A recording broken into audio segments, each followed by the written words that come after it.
Hey guys, Nicole here with Obscure Reptiles and Caging, and today we're going to give you some ball python breeding tips. So let's get started.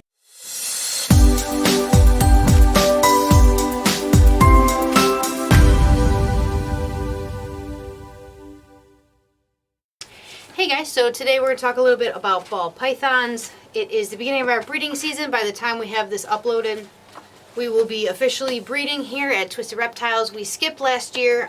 We did end up with a couple of clutches last season, but that would only be from females that retained from the year before. Once you've bred a female, she can actually retain it. For example, I've had snakes that I have not bred, have had for 2 or 3 years, got from somebody else, and they ended up giving me eggs. I've had that happen a handful of times in the time that I've had ball pythons. It doesn't happen super often, but it does happen. So we actually have some eggs that are going to be hatching here very soon. I'll probably be doing a live or filming a video doing an egg cutting for you guys. I believe we have a Purple Passion clutch, which was paired to a Purple Passion and a G.I. Mojave banana. And then I believe we also have a Blade Clown clutch that was paired to both a G.I. Mojave clown and a banana female maker clown. So not sure who the dad is. It might be dual sire clutches for both of those, but we'll be doing egg cutting videos to be able to show you guys. Those are supposed to hatch in about a week and a half. They both were laid within a couple of days of each other. But I'm going to give you guys some tips if this is your first season breeding, if you've done it in the past. Maybe you're just looking for a few tricks and tips to be able to do a little bit better. This is for you. We are sitting right now. We are currently off work for my back again, which is what we talked about last video. It's been quite a good time between there because I ended up going back to work. It was super busy, and now I can't really lift or do much because I do construction. So I'm going to try to film a couple of videos for you guys, so when I do go back to work, you guys still have some content. So for those of you who have not bred ball pythons before, what we do here is different from what people, for example, in California are going to be doing. We are close to Buffalo, New York, so right now it's starting to get cold. The days are starting to get shorter drastically. We have windows in this room, so the lighting is changing for these guys. And we always start breeding right around November 1st. There are several different ways to breed. This is just what we have found works best for us. We breed our snakes every month starting November 1st. We don't do a cool down. We don't change the lighting drastically. We want to get 1 lock per female every single month. That's really all that we're worried about. Sometimes you're going to get females that give you eggs pretty quickly. Generally, we don't get eggs until next summer, so we will continue to breed once a month. Make sure we get a lock on that female and keep breeding her every month until we actually know that she's ovulating. We know she's had a pre-lay shed and she starts growing, building her follicles. We're sure that she's actually gravid. For you guys who don't know, gravid means pregnant for ball pythons. Some females are going to have a huge food response. Every time you open their enclosure, they're going to really want to eat. Some people like to breed when that happens. I know a few people who as soon as their females feed like crazy, that's when they breed them, and that's the only time that they breed them.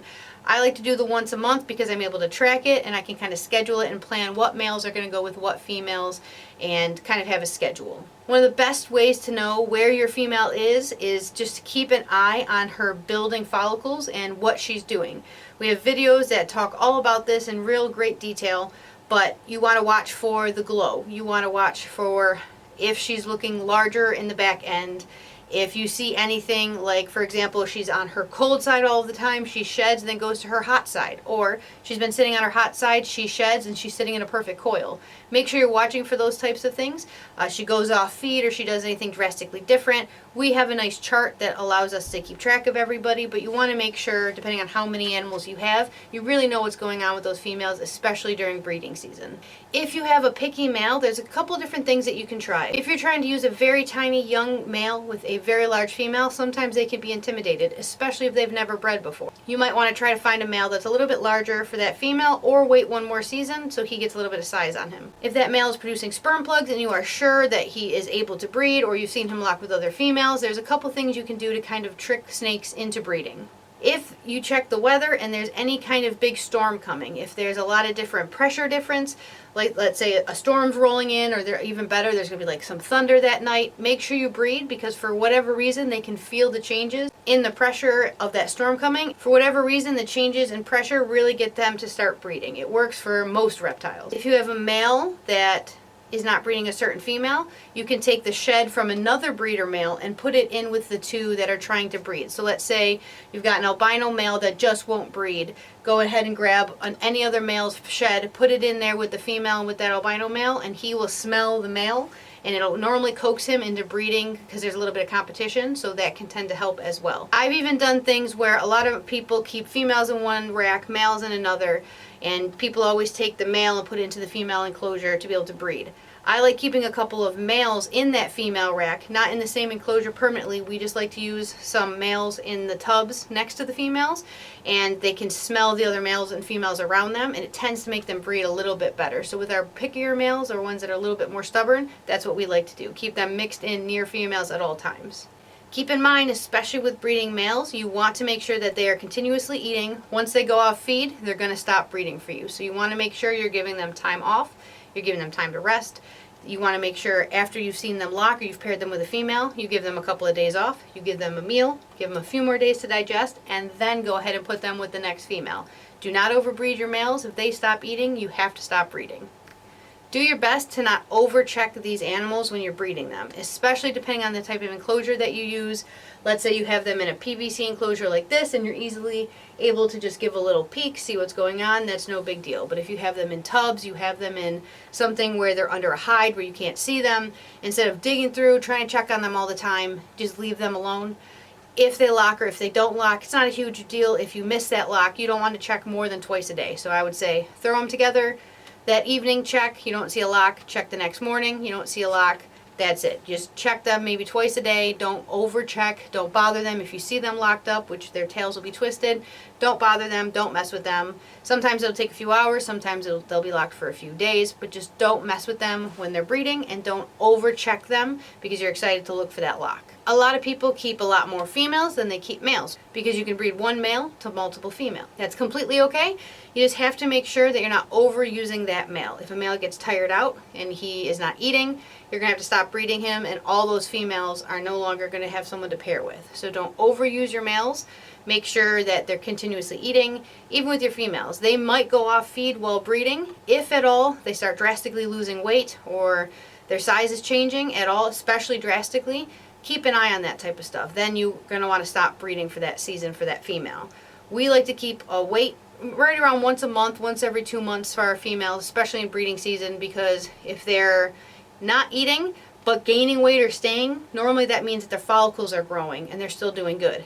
If they're breeding, they're not eating, and they're going down in weight, you want to pull that snake from the breeding rotation and just try again the next year. Keep in mind, again, you only need one lock per female per season. The reason for this is you are really only trying to grow follicles by breeding once a month. Again, females can retain and hold on, so they don't have to be bred all of the time, but you want to do once a month because that's shown to help grow their follicles. Follicles, I'll put this nice chart up here for you. Follicles take months and months and months to grow. Up to 6 or 8 months sometimes when you start breeding to when you actually going to get babies. And that's only if she decides that she wants to actually release everything and her enclosure is perfect, her setup's perfect.